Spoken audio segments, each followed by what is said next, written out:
que a atual crise não é meramente financeira ou localizada num grupo de países. A crise é global e emana do centro do sistema capitalista mundial, sobretudo da sua potência central, os Estados Unidos. Após o regresso da estagflação em 2007 e no primeiro semestre de 2008 e o aprofundamento da crise financeira no outono de 2008, o fantasma da deflação e da depressão está cada vez mais presente. Os governos e os bancos centrais utilizam todos os instrumentos para estabilizar o sistema financeiro, estimular o motor do crédito, do qual depende do sistema capitalista.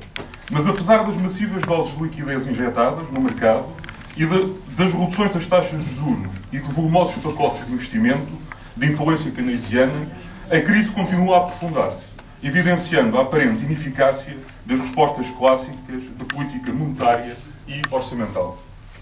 Tenta-se estimular o crédito, mas esquece do já excessivo endividamento das empresas e famílias na tríade, como em Portugal, e os crescentes riscos de incumprimento dos créditos contraídos. E que, num contexto de restrições ao consumo e de subprodução, as empresas não irão contrair empréstimos para expandir a produção daquilo que não conseguem vender. Os bancos centrais reduzem as taxas de juros de referência, que tendo impacto no serviço da dívida para as empresas e as famílias dos créditos existentes, não terá da mesma forma na concessão de novos créditos, cujo prémio de risco será traduzido no maior spread. Por outro lado, as empresas contraem empréstimos para investir, quando estão a ser lucrativas, ou seja, quando estão a realizar as taxas de lucro esperadas. O aumento dos investimentos públicos previsto nos pacotes de estímulo orçamental contribui para compensar a falta de investimento privado, mas este está limitado pela sustentabilidade orçamental das operações de salvamento ao setor financeiro e da capacidade dos Estados colocarem dívida pública. Um exemplo. O total de ativos detidos pelos 5 maiores bancos ingleses equivale a quase 5 vezes o PIB da Inglaterra. Ou seja, uma operação de injeção de capital de 1% custaria ao governo britânico quase 5% do seu produto interno bruto, por via do aumento da dívida pública. O cenário da armadilha da liquidez keynesiana parece cada vez mais real, o que nos faz lembrar não só o exemplo atual do Japão, em deflação e estagnação continuada e prolongada após o crash bolsista de 1987, como o exemplo mais longínquo da Grande Depressão. É o regresso à economia da depressão. Muitos economistas continuam a tentar justificar a crise com erros de política económica, com falhas na regulação dos mercados ou com a falta de ética ou comportamentos fraudulentos de alguns agentes económicos. Como, aliás, aconteceu na análise da Grande Depressão nos anos 30. Alguns estavam mesmo crentes, da escola neoliberal, que o ciclo económico tinha sido domado e que as crises podiam ser contidas pela mera injeção de liquidez por parte dos bancos centrais. Camarada, não é possível compreender as causas da atual crise se não tivermos em conta a sua natureza sistémica. Que a crise é inerente ao modo de produção capitalista, germina dos seus limites e contradições. Que a crise é a suma de uma acumulação de crises. Que a estagnação é tendencial ao sistema capitalista, entre interrupções cíclicas no processo de acumulação de capital. Que a concentração e a financiarização do capital são resultado e resposta à estagnação. Que a questão central para a acumulação capitalista é a taxa de lucro e que esta está na gênese da crise. Que o desemprego é o seu reflexo e a variável estratégica na exploração do trabalho. O atual momento de crise tem semelhanças com a primeira crise estrutural do sistema capitalista mundial, a Grande Depressão dos anos 30. E entre esta crise e a atual, importa fazer uma breve resenha histórica. O início do século XX fica marcado pela forte concorrência intercapitalista, por uma elevada concentração e centralização do capital, por um excesso crescente de capacidade industrial instalada e as consequentes pressões sobre a taxa de lucro, ou seja, uma crise de rentabilidade. A financiarização foi também, então, a resposta à crise. As crises financeiras aumentaram a intensidade nesse período, entre os crashes bolsistas, como em 1906 em Wall Street, e a formação de bolhas inflacionárias dos preços dos ativos financeiros. Estávamos no culminar de uma crise de subprodução e sobreacumulação, a que se juntava uma crise energética relacionada com o motor energético de então, o carvão. E como triunfa a burguesia nas crises? Pela aniquilação forçada de uma massa das forças produtivas, afirmava Marx no Manifesto Comunista, a fim de restabelecer as condições de valorização do capital e encetar um novo ciclo de acumulação de capital. A Primeira Guerra Mundial permitiu o período de euforia e exuberância dos anos 20, à semelhança do princípio do século XXI, apoiado no desenvolvimento da indústria automóvel, numa fonte de energia mais barata, o petróleo, e na reconstrução do pós-guerra. Mas por trás da euforia, no final da segunda metade dos anos 20, eram evidentes os sintomas da crise de superprodução existente, com as fortes quebras de produção industrial nos Estados Unidos ou na Alemanha, a crise no setor imobiliário na Flórida, e enquanto o capital fictício explodia numa enorme bolha especulativa que se autoalimentava com a expectativa de lucros esperados inexistentes e o aumento do estoque de dívida, como aliás aconteceu com a crise da nova economia e com a crise do subprime.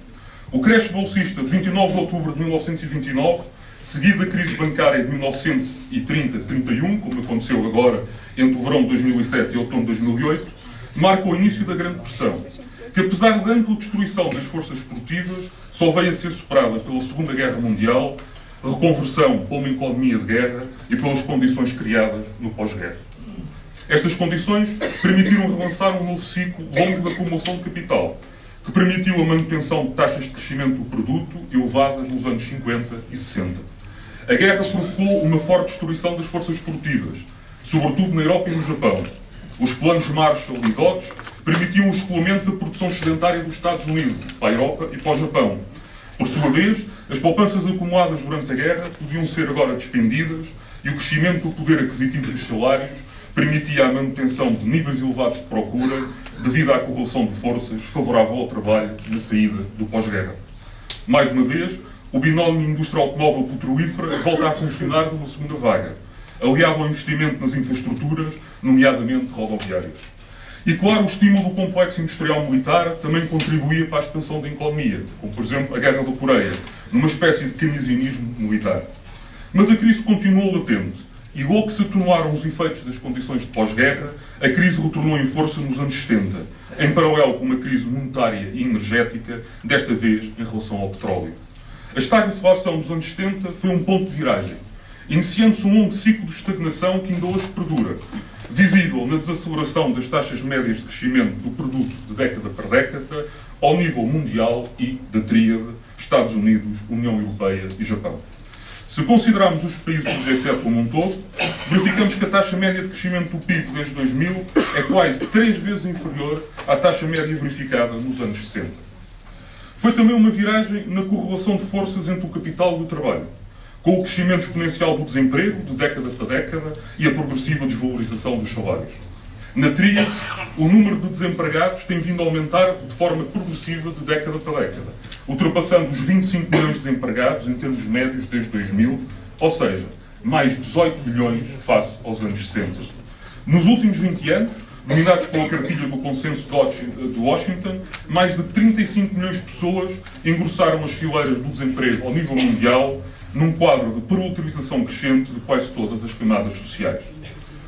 Nos países do G7, no seu conjunto, ocorreu uma transferência continuada de ganhos de produtividade do trabalho ao patronato, sendo a taxa média de crescimento dos salários reais, desde 2000, 3 vezes inferior à verificada nos anos 60. Também desde os anos 70 que se tem vindo a verificar na tríade a redução do peso médio dos salários no produto e no rendimento, de década para década, redução que também se verificou ao nível da América Latina e da Ásia e do Pacífico. Este aumento progressivo da parte do produto que vai para o capital dá uma indicação do aumento da taxa de exploração a nível mundial. Os anos 70 são também um ponto de viragem da revolução das tecnologias da informação e comunicação e no embaraçamento do custo dos transportes internacionais, nomeadamente o avião, o que permitiu não só a internacionalização da produção, como o aprofundamento da própria financiarização.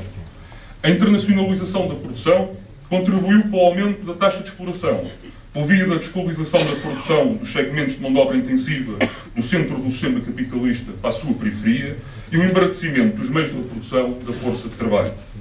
O desemprego não é só uma manifestação da crise de subprodução inerente ao sistema capitalista, como é uma variável estratégica do sistema para contrariar a baixa tendencial das taxas de lucro por via da intensificação da exploração do trabalho.